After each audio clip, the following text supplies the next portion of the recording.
안녕하세요. 저는 이음마을 8센터 센터장 홍진 집사입니다. 저는 남편 박연수 집사와 함께 올해 처음 센터장으로 섬기게 되었습니다. 이음마을은 대략 나이가 30, 40대 이상이면서 아이들이 유년기를 보내고 있는 젊은 가정들이 모여 있습니다. 30대 이하인 신혼부부들이 모여있는 세분마을과 올해 신설되었습니다. 일찍 결혼을 시작한 저희 부부는 현재 남편은 38살, 저는 35살인데요. 신혼부부라고도 할 수 있고 젊은 가정이라고도 할 수 있는 상황에서 아이들이 또래와 어울릴 수 있는 젊은 가정 마을로 속하게 되었습니다. 당연히 저희는 막내들 중에 가장 막내 측에 속해 있었기 때문에 센터만 새로 정해지면 예쁨을 많이 받으면서 즐거운 센터 생활을 누릴 수 있을 것이라고 생각했습니다. 결혼 초부터 항상 막내였던 저희는 교회 어디서나 막내로 누리는 것에 익숙했었고, 집사님들을 섬기는 자리에는 그 자리에 가기까지는 한참 머나먼 이야기라고 생각했었습니다. 그런 저희에게 센터장 제의가 들어왔을 땐 무한 물음표를 날릴 수밖에 없었습니다.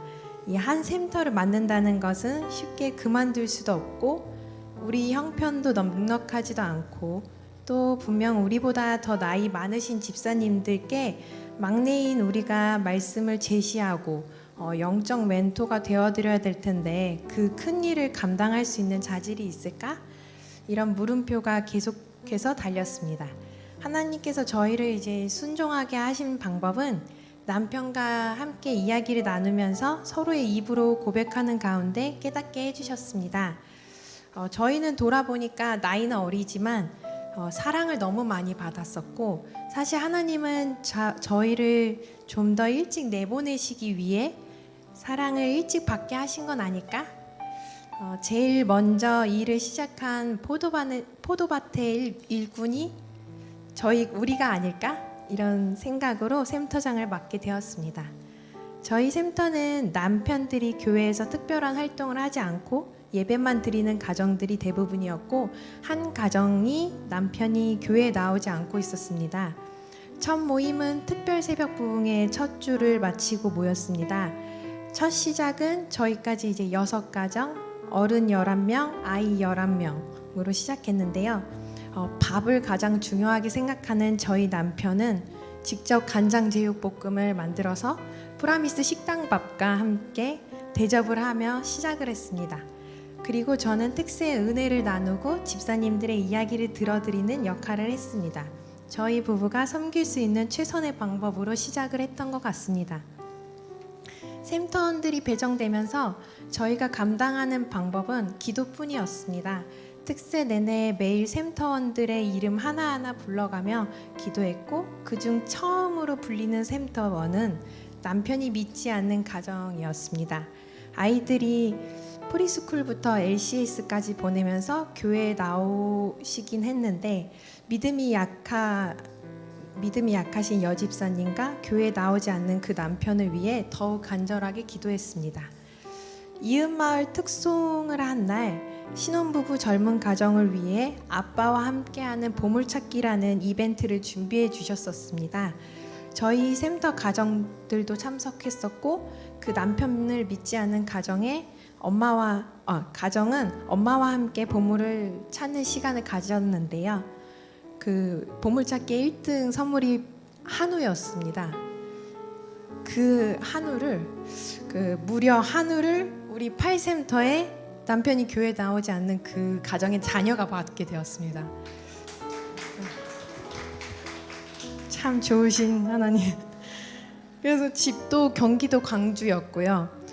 새벽부터 아이들을 이끌고 예배를 드리러 나오는 거는 염두를 못 내셔서 새벽 예배를 한 번도 안 나오셨었는데, 그날 이제 처음으로 이분이 이제 센터를 센터에 처음 소속이 되셨는데 그 소속된 마을의 특송이라고 하니까 나오셨던 그 날에 1등 선물을 받은 것입니다. 저는 이렇게 남이 잘 됐는데 내가 이렇게 행복할 수 있는 거구나 처음 느껴보는 감정으로 그 기쁨과 감사를 주체할 수가 없었습니다. 눈물나게 기쁘다는 표현을 처음 느껴볼 수 있었습니다. 그 한우를 집에 들고 간 아이들과 집사님들께 그 남편이 내일은 교회 안 나가냐고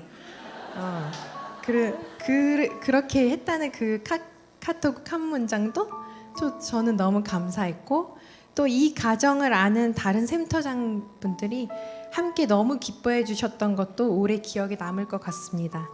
저희 남편 박연수 집사는 잘 먹고 잘 노는 것을 좋아합니다.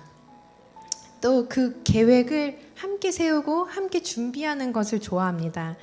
그 성향 그대로 샘터 남자 집사님들 카톡방을 따로 만들어서 그 카톡방에 믿지 않는 가정의 남편도 그 카톡방에 초대해서 먹고 노는 계획을 짰습니다. 남편들이 준비해서 바베큐 파티를 열어주었는데요. 장보기부터 고기 굽기, 라면까지 대접받은 여집사님들이 세상에 이런 날도 있다면서 너무 좋아하셨고, 남편끼리 또 아내끼리 소통하는 시간을 가질 수 있었습니다. 고기를 다 먹고 나서 그 믿지 않는 가정의 남편이 오셨었는데, 그 남편이 운동이라도 같이 하면 좋겠다 이런 말씀을 하시니까 저희 남편이 그 남편 집사님들을 지하 탁구장에 데려가셨습니다. 우리 교회 탁구장은 사실 젊은 집사들이 놀러 들어가기가 어색한 곳입니다. 어른들이 일단 계시고 탁구장을 어떻게 사용하면 되는지 확실히 모르시는 분들이 대부분이기 때문에 보통 마음이 있어도 지나가기 일쑤입니다. 그런데 금강 유치원 출신인 저희 남편은 그런 집사님들을 데리고 탁구장에 들어가서 내 집처럼 탁구채를 찾고 빌리고 소년들처럼 대충 구성한 대로 남집사님들과 1시간가량 즐겁게 탁구를 치고 돌아왔습니다. 그런 소소하지만 남집사님들께는 단합이 되는 시간이 되었었고요. 종강 모임 때는 교회에서 소속이 생기고 함께하는 즐거움을 느껴서 좋았다고 나눔도 해주셨습니다. 샘터장으로 상반기를 보내면서 남편과 내내 나눈 이야기는, 이 샘터장 직분은 샘터원들을 위해 있는 것이 아니고 바로 우리를 위해 세워진 직분인 것 같다는 것입니다. 우리를 변화시키고 또 우리에게 진정한 공동체의 사랑을 느끼게 하시고 타인을 그리스도의 마음으로 함께 울고 웃어주는 귀한 자리였다는 것을 깨닫습니다. 그리고 부부관계가 주님 안에서 더욱 돈독해졌습니다. 결혼 이후 교회 곳곳에서 서로 다른 사역을 하면서 공감하지 못했고 지적도 했었는데요. 함께 샘터를 맡고는 같은 목표를 달려가며 서로 부족한 부분을 메꾸고 샘터원들을 놓치지 않기 위해서 서로 사랑만 주기에 힘썼던 것 같습니다. 모든 것은 우리를 가장 사랑하시는 하나님의 은혜였습니다. 자꾸 하나님의 사랑을 고백하는 자리에 나갈 수 있게 하셨었고, 잃어버린 양들을 찾으시는데 힘쓰셔도 모자랄 텐데 여전히 나와 우리 가정까지도 넘치게 사랑 부어주시는 주님의 은혜에 감사합니다. 앞으로 남은 샘터장 직분 동안 주님처럼 한결같이 사랑하고 기도하는 샘터장 부부가 되겠습니다. 감사합니다.